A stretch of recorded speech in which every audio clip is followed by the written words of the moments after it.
Eminent Nigerians got here for a national dialogue.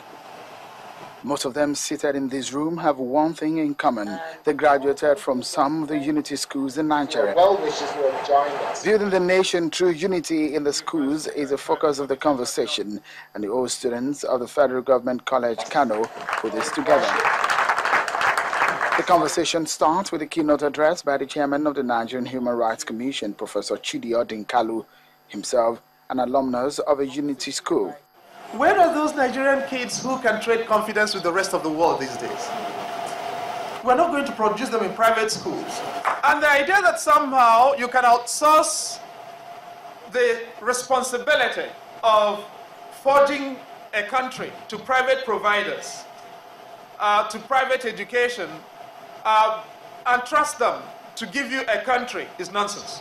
The keynote speech done, the panel gives a further treatment to the matter. But the greatest problem we have is that challenge of leadership. Challenge of leadership not just at the national level, but more importantly at the state and the local government levels. In fact, the smarter you are, the more educated you are, the more exposed you are, the less likely you are to actually have opportunity to be elected or to be allowed to preside over the affairs of the citizens of this country. And you cannot develop an educational system if people don't go to school here. You don't build on it. That's why we can have situations where subjects like history are scrapped.